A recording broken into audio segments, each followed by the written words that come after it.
Ang ating banal na misa ngayon ay kasalukuyang naka-livestream sa Facebook page ng ating parokya, San Lorenzo Ruiz, Paris, Quezon City. Ang lahat ay pinaalalahan ng manamit ng naangkop at aktibo at magalang na makilahok sa ating pagdiriwang. Tawag sa ikakasal. Si John Justin Yap, 35 taong gulang, nakatira sa Tandang Sora, Quezon City, ay ikakasal kay Maria Crisea Monique Guerrero, 34 na taong gulang, na nakatira sa Amparo North, Caloocan sa December 21, 2024 sa ina ng laging saklolo Paris.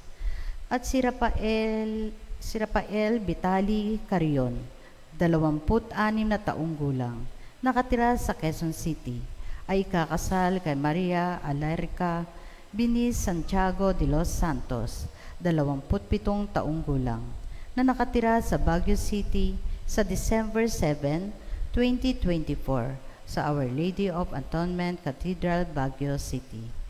At si Jose Perfecto Rosete, 30 taong gulang, na nakatira sa Quezon City at ikakasal kay Almira Marie M. Miranda, 28 taong gulang, na nakatira sa Binyan, Laguna sa November 22, 2024 sa Immaculate Conception Cathedral of Cubao. Magsiluhod po ang lahat at ating pong dasalin ang Oratio Imperata para sa kapayapaan. Sa ngalan ng Ama, ng Anak, ng Espiritu Santo. Amen. Diyos na aming Ama sa langit, Panginoon ng kapayapaan at katarungan, mapagkumbabang lumalapit kami sa iyo sa panahon ito na tumitinding tensyon sa politika sa aming bahagi ng mundo. Sa nakalipas na mga taon, pinananatili mo ang aming pananampalataya sa iyo bilang isang bayan. Ang pananalig namin sa iyong kagandahang loob ang siyang nagligtas sa amin sa napakaraming kalamidad na dulot ng kalikasan, gayon din ng mga dahil sa kagagawan ng tao na dumagok sa aming kasaysayan. Iligtas mo po kami mula sa lagim ng digmaan. Dinggin mo ang aming pagsusumamo. Kahabagan mo po kami, Panginoon. Ipagsanggalang kami sa puwersa ng kasamaang nag-uudyok sa mga pinuno ng mundo. Naniniwala kami na hindi kami makikipaglaban sa mga tao, kundi sa mga pinuno, sa mga may kapangyarihan, sa mga tagapamahala ng kadilimang umiiral sa sanlibutang ito, sa mga hukbong espiritual ng kasamaan sa himpapawid.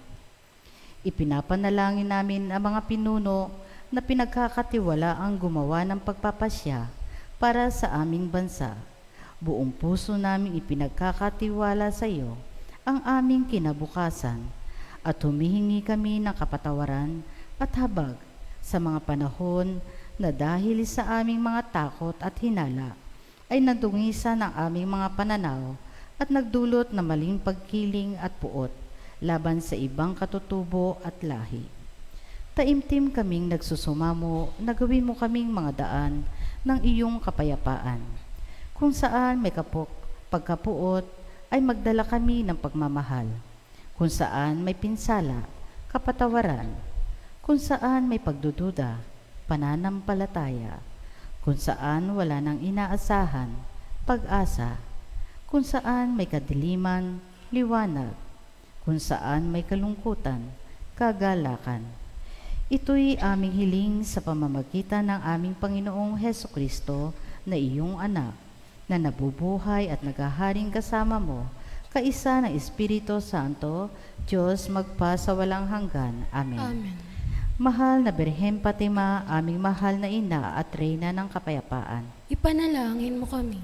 San Miguel Arcangel, Ipanalangin mo kami. San Jose, Ipanalangin mo kami. San Francisco ng Assisi, Ipanalangin mo kami. San Lorenzo Ruiz, Ipanalangin mo kami. San Pedro Calungsod, Ipanalangin mo kami. San Francisco at Santa Jacinta Marto ng Fatima, Ipanalangin mo kami. sa ngalan ng Ama, ng Anak, ng Espiritu Santo. Amen.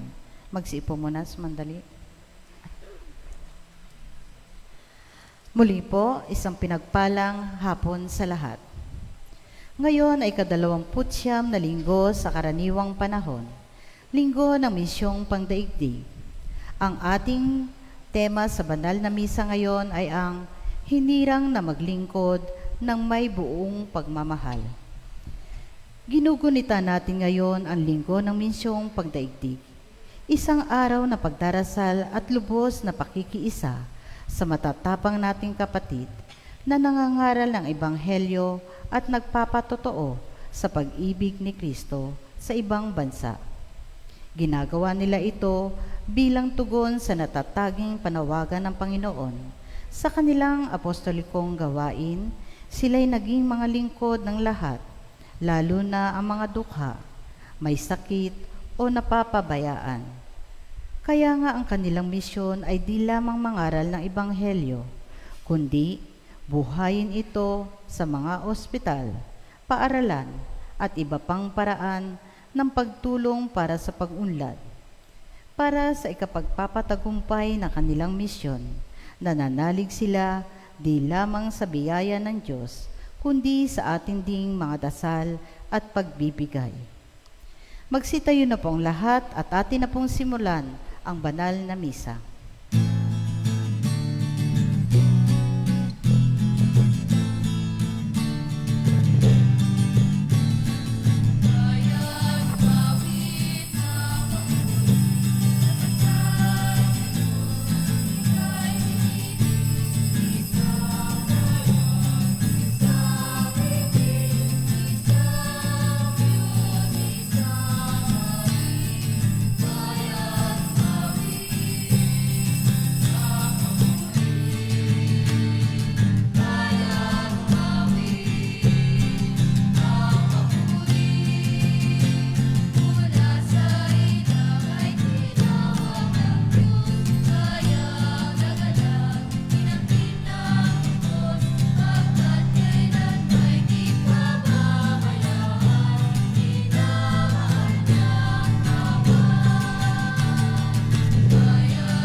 Sa ngalan ng Ama at ng Anak at ng Espiritu Santo. Amen. Sumainyo ang Panginoon. At sumaiyo rin.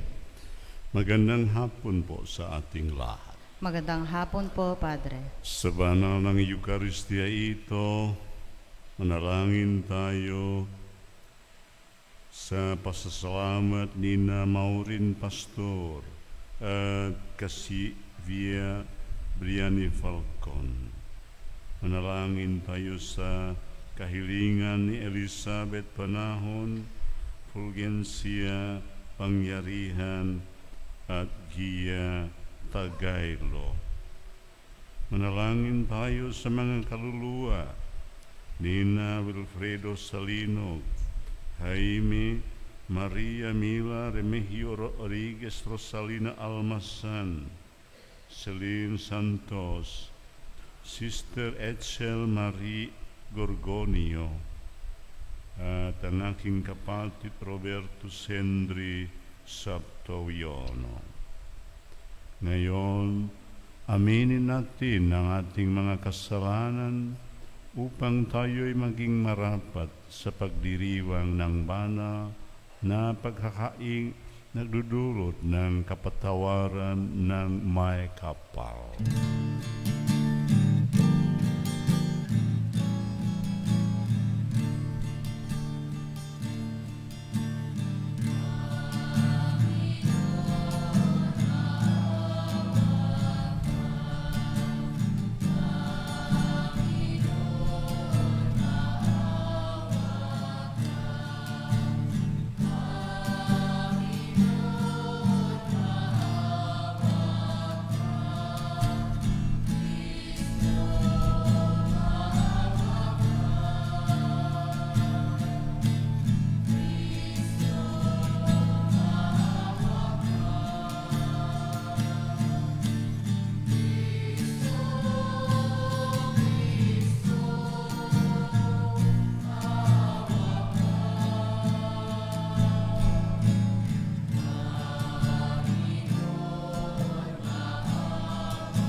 Sambahan tayo ng makapangyarihang Diyos, patawarin tayo sa ating mga kasalanan at patnubayan tayo sa buhay na walang hanggan.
Manalangin tayo. Ama naming makapangyarihan, gawin mong lagi naming matapat na sundin ang loob mo upang kami wagas na makapaglingkod sa iyo. Sa pamamagitan ni Hesu Kristo kasama ng Espiritu Santo, magpasawalang hanggan. Amen. Ang pagwawakas ng ikaapat na awit ng lingkod ay nagbibigay diin sa ganap ng kalayaan ng kanyang paghahandog sa sarili at sa dalawang bunga ng kanyang sakripisyong kamatayan. Lahat ng ito ay bahagi ng plano ng Diyos para sa kaligtasan ng sangkatauhan. Pagbasa mula sa aklat ni Propeta Isaías. Sinabi ng Panginoon, ang kanyang paghihirap ay kalooban ko. Inihandog niya ang sarili upang sa pamamagitan noon ay magkaroon ng kapatawaran. Dahil dito'y mabubuhay siya ng matagal. Makikita ang laying susunod sa kanya. At sa pamamagitan niya'y may sasagawa ang aking panukala. Pagkatapos ng pagdurusa, lalasap siya ng ligaya. Malalaman niyang hindi nawala ng kabuluhan ang kanyang pagtitiis. Ang aking tapat na lingkod at lubos kong kinalulugdan, ang siyang tatanggap sa parusa ng marami. At alang-alang sa kanya, sila'y aking patatawarin. Ang salita ng Diyos. Salamat sa Diyos. Poon, pag-asa ka namin, pag-ibig mo'y aming hiling. Poon, pag-asa ka namin, pag-ibig mo'y aming hiling. Panginooy tapat sa kanyang salita at maaasahan ang kanyang ginawa. Minamahal niya ang gawang matapat, ang pag-ibig niya'y sa mundo'y laganap. Poon, pag-asa ka namin, pag-ibig mo'y aming hiling. Ang may takot sa Diyos at nagtitiwala sa kanyang pag-ibig ay kinakalinga, hindi babayaang sila ay mamatay, kahit magtagutom sila'y binubuhay. Poon, pag-asa ka namin, pag-ibig mo'y aming hiling. Ang ating pag-asa'y nasa Panginoon. Siya ang sanggalang natin at katulong ipagkaloob mo na ang aming makamit. O poon, ang iyong wagas na pag-ibig, yamang ang pag-asay sa iyo'y nasasalig.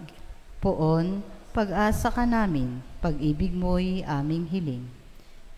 Si Jesucristo ang tanging punong saserdoting pumasok sa kalangitan at lubos na nakakaunawa sa atin, sapagkat katulad din natin siya lahat ng bagay, maliban sa pagkakasala. Pagbasa mula sa sulat sa mga Hebreo. Mga kapatid, magpakatatag tayo sa ating pananampalataya. Yamang mayroon tayong dakilang saserdote na pumasok sa kalangitan, sa harapan ng Diyos. Walang iba kundi si Jesus na anak ng Diyos. Ang dakilang saserdote nating ito ay nakauunawa sa ating mga kahinaan, sapagkat sa lahat ng paraay tinukso siyang tulad natin, ngunit hindi nagkasala. Kaya't huwag na tayong mag-atubiling lumapit sa trono ng mahabaging Diyos, at dooy kakamtan natin ang habag at kalinga sa panahong kailangan natin ito. Ang salita ng Diyos. Salamat sa Diyos.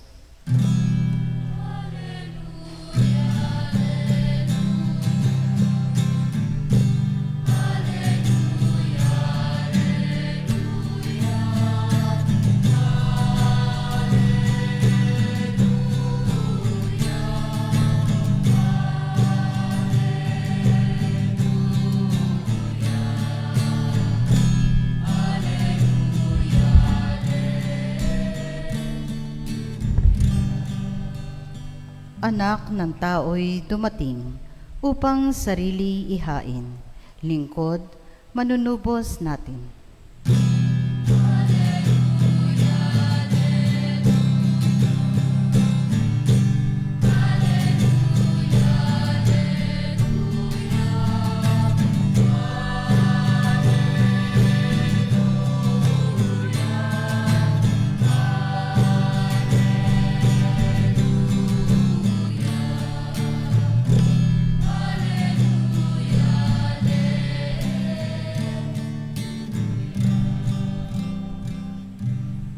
Sumainyo ang Panginoon. At sumaiyo rin. Ang mabuting balita ng Panginoon ayon kay San Marcos. Papuri sa iyo, Panginoon. Noong panahon iyon, lumapit kay Jesus sina Santiago at Juan na mga anak ni Zebedeo at ang sabi, Guro, mahihilingin po sana kami sa inyo. Ano iyon? Tanong ni Jesus. Sumagot sila, sana makaupo kami katabi ninyo sa inyong kaharian, isa sa kanan at isa sa kaliwa. Hindi ninyo nalalaman ang inyong hinihingi, sabi ni Jesus sa kanila. Mababahata ba ninyo ang hirap na babatahin ko? Pabibinyag ba kayo sa binyag na daranasin ko? Opo, tugon nila. Sinabi ni Jesus, ang hirap na babatahin ko, babatahin nga ninyo. At kayo'y bibinyagan sa binyag na daranasin ko. Ngunit wala sa akin ang pagpapasiya kung sino ang mauupo sa aking kanan at sa aking kaliwa. Ang mga luklukang sinasabi ninyo ay para sa mga pinaghandaan. Nang marinig ito nga 10 alagad, nagalit sila sa makapatid. Kaya't pinalapit sila ni Jesus at sinabi, alam ninyo ang mga itinuturing na pinuno ng mga hentil ay siyang pinapanginoon at ang mga dinadakila ay siyang nasusunod. Ngunit hindi ganyan ang dapat umiral sa inyo. Sa halip ang sinuman sa inyo na ibig maging dakila ay dapat maging lingkod. At sinumang ibig maging pinuno ay dapat maging alipin ng lahat.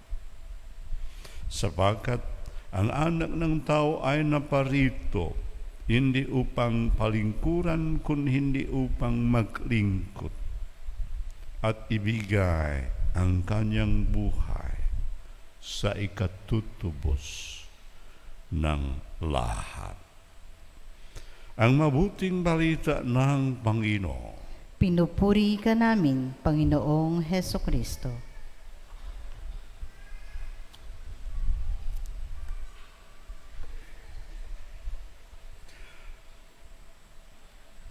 Sabi ni Jesus sa mga disipulo, sa mga apostoles, hindi ninyo nalalaman ang inyong hinihingi.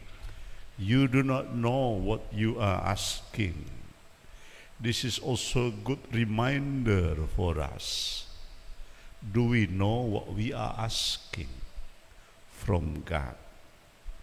To God to do in favor for us.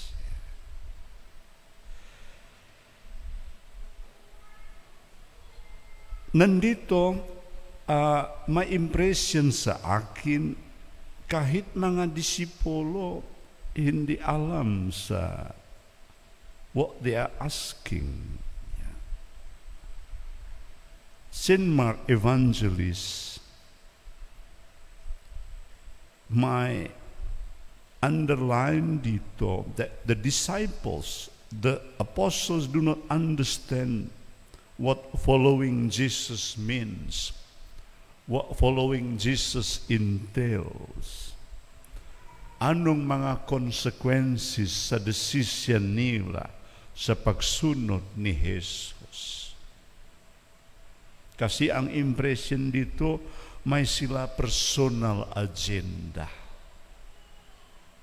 Or worse than that, political agenda. Of course, they know that Jesus is Messiah. Do you remember about the drama of the acknowledgement of Peter? You are the Messiah. Yes, they know that Jesus is the Messiah. Pero ayaw si Jesus sa Messiah yung naasa isip sa mga disipulo. They have to be corrected. And Jesus did. Several times Jesus mentioned, but still they do not understand. Look at the request of Santiago at si Juan. Yung gusto mag-upo sa kaliwa at sa kanan ni Jesus. Implicitly, they think that Jesus will replace the Roman power. Implicitly, that Jesus will become king with worldly power. And if Jesus is having that high position, they want to become minister, secretary, assistant, o kahit ano, di ba? Pero mataas ang position din. That is what I mean with political motivation or materialistic motivation. They want to have materialistic gain sa kanilang isip. Jesus was not angry, my brothers and sisters, of the dialogue, of the question asked or addressed by Santiago at Juan, or James and John. But Jesus is using the occasion sa pagturo sa mga disipulo tungkol sa authority, tungkol sa greatness. Anong ibig sabihin greatness sa harap sa ating Panginoon? And then Jesus is comparing about the understanding from the political leaders or political understanding at that time. Ayaw si Jesus. Jesus is also mentioning about understanding sa mga religious leaders at that time. Ang kagustuhan tungkol sa power, personal ambition, political ambition, o ambition tungkol sa position, hindi lang monopoly sa mga political leaders, hindi lang monopoly sa world leaders, kahit sa simbahan mayroon, ha? Kung basahin ang kasaysayan sa ating simbahan, mayroon. Galing sa taas hanggang sa baba, may mga personal ambition yung kuminsan makita. Ayaw dyan si Jesus. Jesus reminds us strongly about that. Jesus is teaching differently. What is that? That he has not come to be served, but to serve.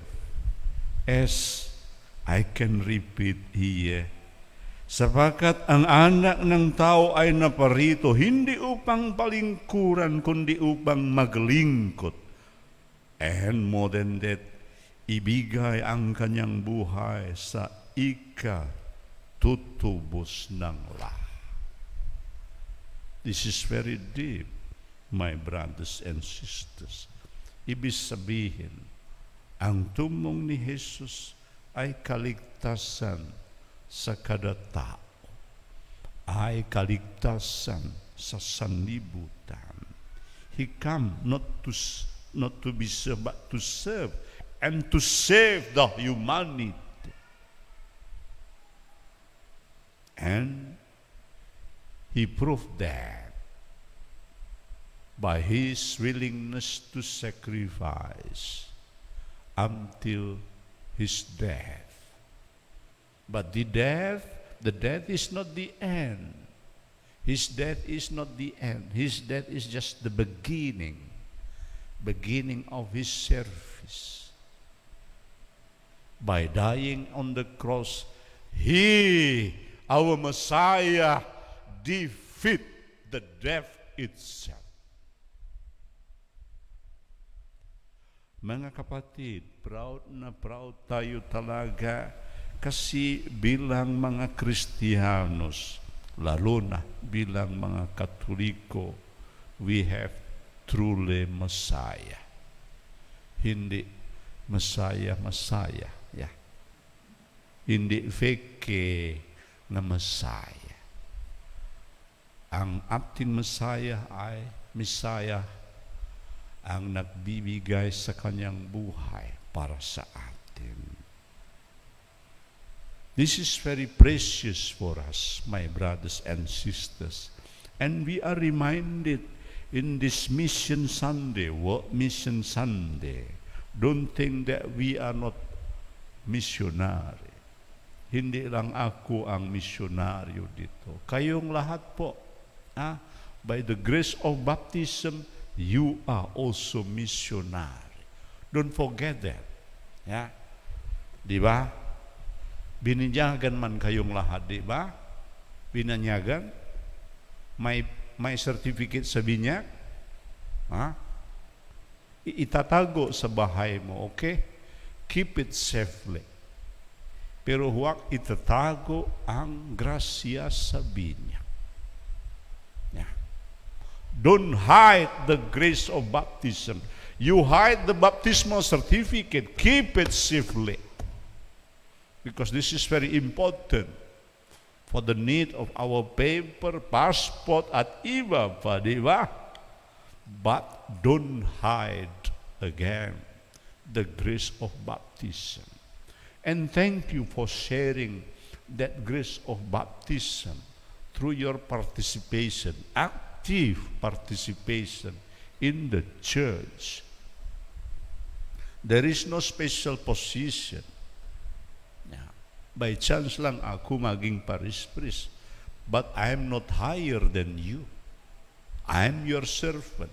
And you can serve also with all that you have. Yeah. Some join the choir, yung ibang giving their time to help the church in the administration, in financial aspect, in praying, joining different group in the church. Those are active participation. And those are precious for the continuity of the mission of the church. My brothers and sisters, let us be reminded so that our grace of baptism will be fruitful. Let us continue giving to the Lord who already gave himself to us. Let us continue giving to the Lord and to the others. May the good Lord bless all of us. Amen.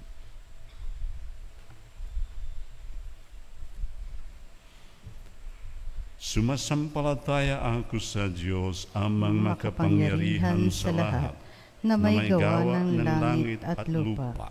Sumasampalataya ako kay Heso Kristo, iisang anak ng Diyos, Panginoon nating lahat. Nagkatawang tao siya lalang ng Espiritu Santo. Ipinanganak ni Santa Mariang Birhen, pinagpakasakit ni Poncio Pilato, ipinako sa krus, namatay, inilibing, nanaog sa kinaroroonan ng mga yumao. Nang may ikatlong araw na buhay na magmuli, umakyat sa langit, naluluklok sa kanan ng Diyos amang makapangyarihan sa lahat. Doong magmumulang paririto at huhukom sa nangangabuhay at nangamatay na tao. Sumasampalataya naman ako sa Diyos Espiritu Santo, sa banal na simbahang katolika, sa kasamahan ng mga banal, sa kapatawaran ng mga kasalanan, sa pagkabuhay na muli ng amatay na tao, at sa buhay na walang hanggan. Amen. Ngayon ipahayag natin ang ating pagkikiisa sa kanila sa pamamagitan ng ating mga mataimtim na kahilingan. Panginoon, dinggin mo kami. Panginoon, dinggin mo kami. Para sa simbahang katolika at mga namumuno rito, naway hindi nila kaligtaan ang kanilang bukasyon na mangaral ng Ebanghelyo sa lahat ng bansa. Manalangin tayo. Panginoon, dinggin mo kami. Para sa lahat ng relihiyoso at laikong hinirang ng Diyos upang maging misyonero, naway tugunan nila ang kanilang bukasyon ng may buong katapatan. Manalangin tayo. Panginoon, dinggin mo kami. Para sa lahat ng misyonero, naway gantimpalaan ng Panginoon ang kanilang dedikasyon sa paghahatid ng liwanag ng mabuting balita sa lahat sa pamagitan ng masugid na pangangaral at pagpupunyagi sa mabuting gawa. Manalangin tayo. Panginoon, dinggin mo kami. Para sa lahat ng mga pinuno ng ating pamahalaan, naway mapagtanto nila na kasama ng kapangyarihan ang responsibilidad na maglingkod sa bayan ng buong katapatan at walang paghahanap sa sariling kapakanan lamang. Manalangin tayo. Panginoon, dinggin mo kami. Para sa ating parokya, nawa tayo'y maging isang tunay na mapagarugang sambayanan na handang magbigay saksi sa pag-ibig ng Diyos sa pamamagitan ng pagbabahagi ng ating pananampalataya at pagtulong sa ating kapwa. Manalangin tayo. Panginoon, dinggin mo kami. Para sa ating lahat, naway hindi tayo maghangad ng katungkulan upang magtamo ng karangalan, kundi upang higit na makapaglingkod sa ating mga kapatid ng buong kababaang loob at kabukasang palad. Manalangin tayo. Panginoon, dinggin mo kami. Tahimik nating ipanalangin ang ating mga pansariling kahilingan at ang lahat ng kahilingan para sa banal na misang ito.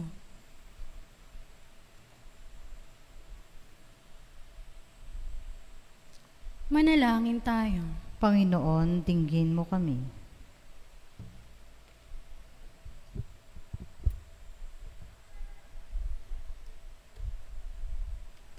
Panginoong Diyos, nawa palakasin ng iyong biyaya ang aming mga misyonero.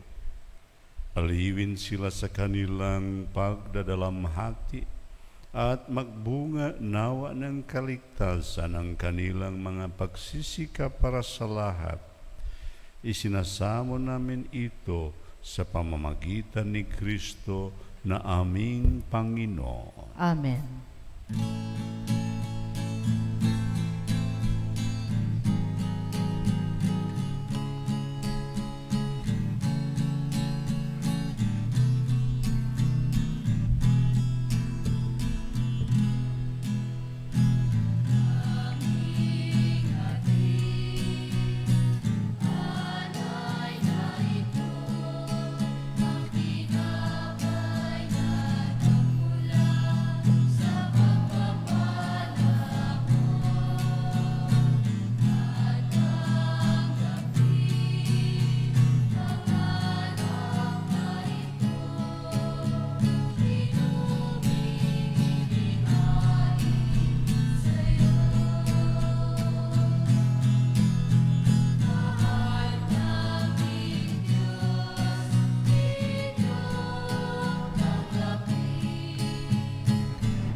Manalangin kayo, mga kapatid, upang ang paghahain natin ay kalugdan ng Diyos, amang makapangyarihan.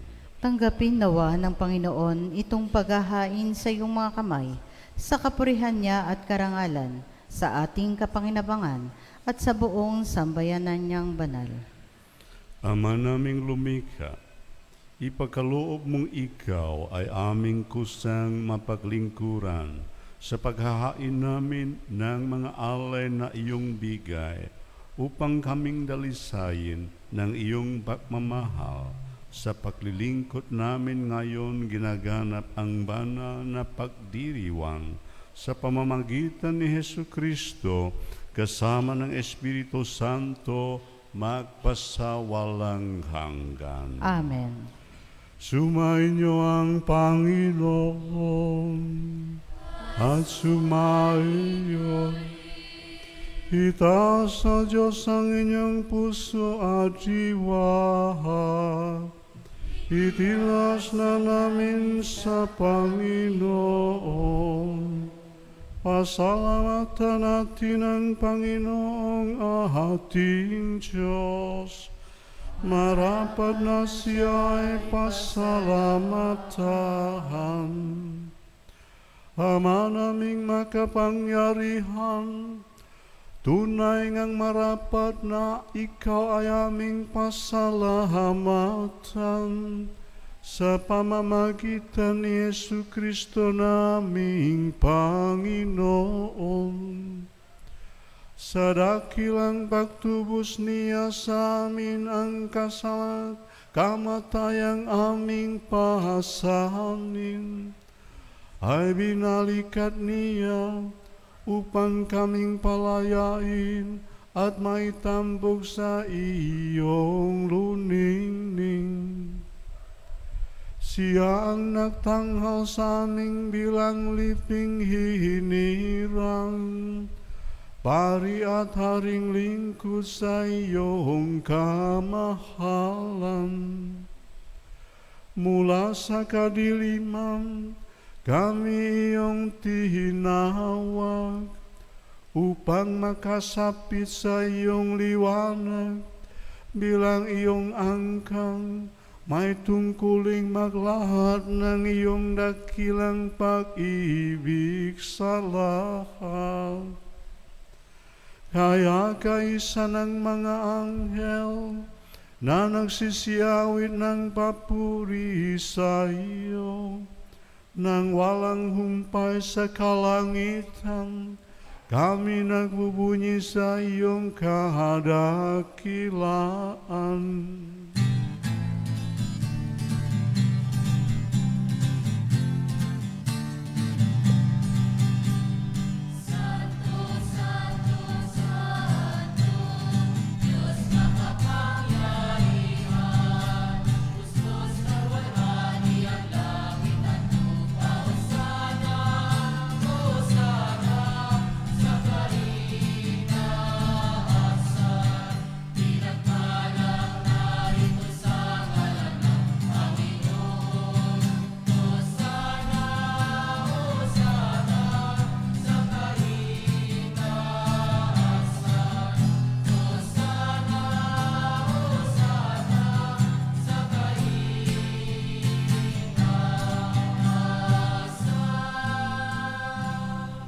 Ama naming banal, ikaw ang bukal ng tanang kabanalan, kaya't sa pamamagitan ng iyong Espiritu, gawin mong banal ang kaloob na ito upang para sa amin maging katawan at dugo ng aming Panginoong Hesu Kristo.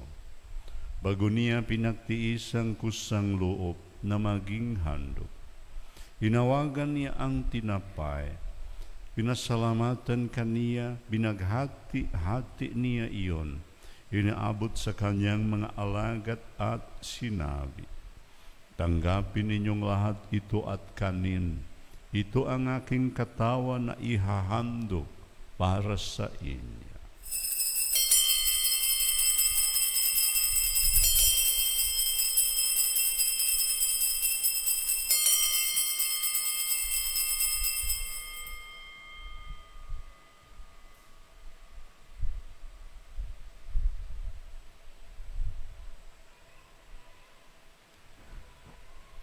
Gayon din naman, noong matapos ang hapunan, hinawakan niya ang kalis. Muli kaniyang pinasalamatan. Iniabot niya ang kalis sa kanyang mga alagad at sinabi, tanggapin ninyong lahat ito at inumin. Ito ang kalis ng aking dugo, ng bago at walang hanggang tipan. Ang aking dugo na ibubuhos para sa inyo at para sa lahat, sa ikapagpapatawad ng mga kasalanan. Gawin ninyo ito sa pag-alala sa akin.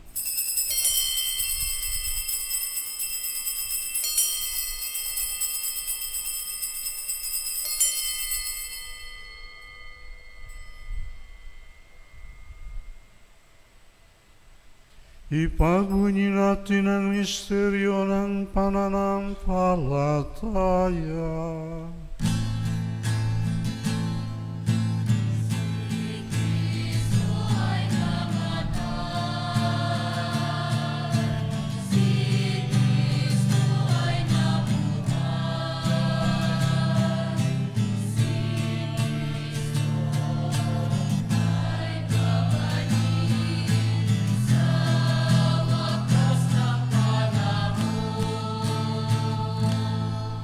Ama, ginagawa namin ngayon ang pag-alala sa pagkamatay at muling pagkabuhay ng inyong anak. Kaya iniaalay namin sa iyo ang tinapay na nagbibigay buhay at ang kalis na nakakaloob ng kaligtasan. Kami nagpapasalamat dahil kami iyong minarapat na tumayo sa harap mo para maglingkod sa iyo. Isinasamo namin kaming magsasalo-salo sa katawan at dugo ni Kristo ay mabuklod sa pagkakaisa sa pamamagitan ng Espiritu Santo. Ama, lingapin mo ang iyong simbahang laganap sa buong daigdig. Puspusin mo kami sa pag-ibig, kaisa ni Francisco na aming Santo Papa, at ni Roberto na aming Obispo at ng Tanang Kaparian. Alalahanin mo rin ang mga kapatid naming nahimlay, nang may pag-asang sila'y muling mabubuhay, gayon din ang lahat ng mga pumanaw. Kaawaan mo sila at patuloyin sa iyong kaliwanagan. Kaawaan mo at pagindapatin kaming lahat na makasalo sa iyong buhay na walang wakas. Kaisa ng mahal na Birheng Maria na Ina ng Diyos, kaisa ng mga apostol at ng lahat ng mga banal na namuhay dito sa daigdig ng kalugot-lugot sa iyo.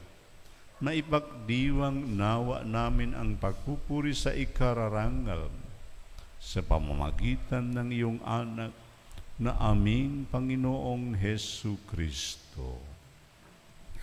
Sa pamamagitan ni Kristo kasama niya at sa Kanya, ang lahat ng parangal at papuri ay sa iyo. Diyos amang makapangyarihan, kasama ng Espiritu Santo, magpasawalang hanggan.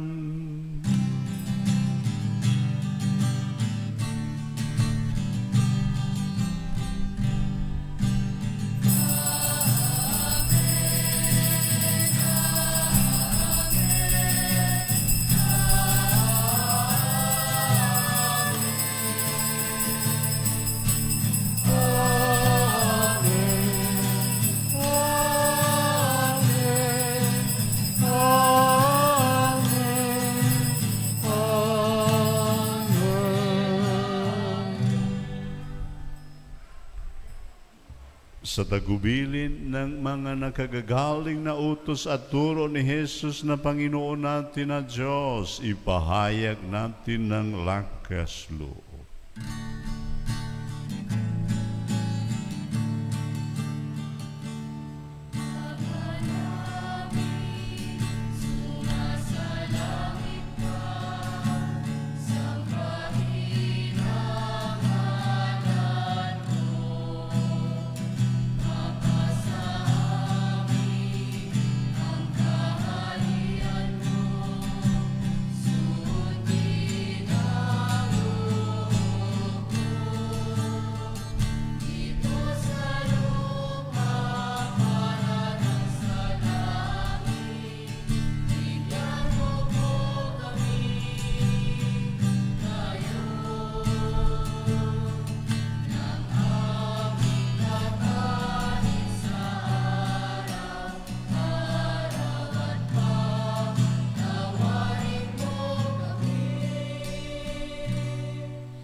Inihiling namin kami iadya sa lahat ng masama. Pagkalooban ng kapayapaan araw-araw, iligtas sa kasalanan at ilayo sa lahat ng kapahamakan.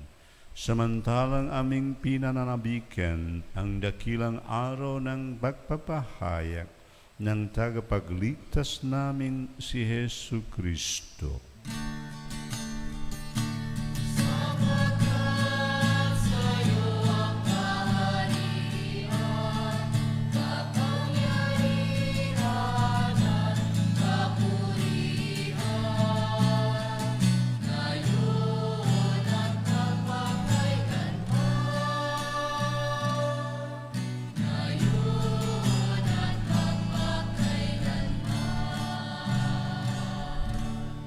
Panginoong Hesu Kristo, sinabi mo sa iyong mga apostol, kapayapaan ang iniiwan ko sa inyo, ang aking kapayapaan ang ibinibigay ko sa inyo.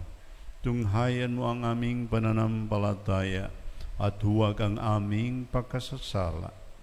Pagkalooban mo kami ng kapayapaan at pagkakaisa ayon sa iyong kalooban, kasama ng Espiritu Santo magpasawalang hanggan. Amen. Ang kapayapaan ng Panginoon ay laging sumain. At sumaiyo rin. Magbigayan tayo ng kapayapaan sa isa't isa.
Ito ang kordero ng Diyos, ito ang naaalis ng kasalanan ng sanlibutan. Mapalat ang mga inaanyayahan sa kanyang piging. Panginoon, hindi ako karapat-dapat na magpatuloy sa iyo, ngunit sa isang salita mo lamang ay gagaling na ako.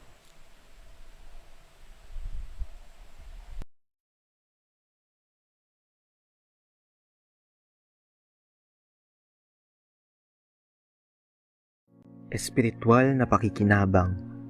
O Jesus ko, naniniwala ako na ikaw ay tunay na naririyan sa banal na sakramento. Minamahal kita ng higit sa lahat at ninanais ko na ikaw ay tanggapin sa aking kaluluwa. Bagamat sa sandaling ito ay hindi kita matatanggap sa paraang sakramental, pumarito ka man lamang sa aking puso sa paraang espiritual. Tinatanggap kita na ikaw na naririto at buong puso akong nakikipag-isa sa iyo. Huwag mong pahintulutang ako'y mapahiwalay sa iyo. Amen.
Magsitayo po ang lahat.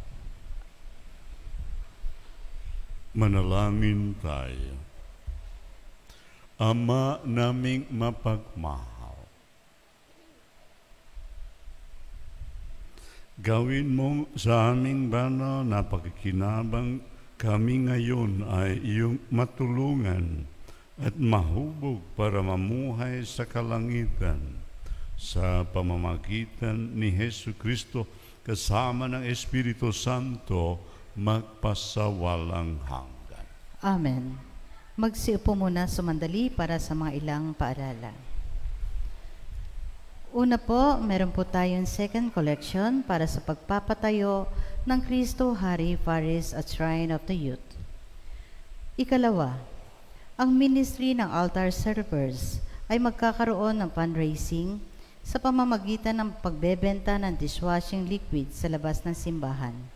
Ito po ay para sa kanilang pagtatahi ng bagong supplies at kasok o sotana. Donation is also welcome. Panghuli, sa darating na ika-24 na Oktubre, Huwebes, sa ganap ng ika-7 ng gabi, magkakaroon po tayo dito sa ating simbahan ng kauna-unahang prayer worship to God at tribute to Mama Mary, kaugnay ng ating pagpupugay kami Maria ngayong buwan ng Santo Rosario. Ang lahat po ay may lugod na inaanyayahang makilahok at makiisa sa programang ito, October 24, Thursday, 7 p.m. Maraming salamat po.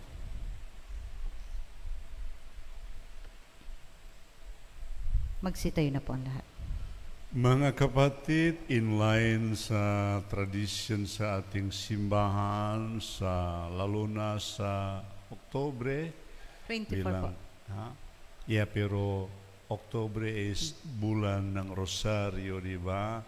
May i-display doon sa kanto, parang mini museum, tradition tungkol o related sa ating ina sa pananampalataya. You are invited to drop by, to read, and to pray. Kailan ang culmination? 24, no?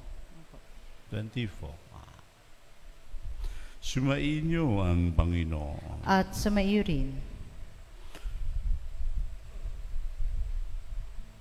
At pagpalain nawa kayo ng makapangyarihang Diyos, Ama, Anak at Espiritu Santo. Amen. Humayo kayo sa kapayapaan at maging tagapaghatid ng Ebanghelyo sa inyong araw-araw na buhay. Salamat sa Diyos.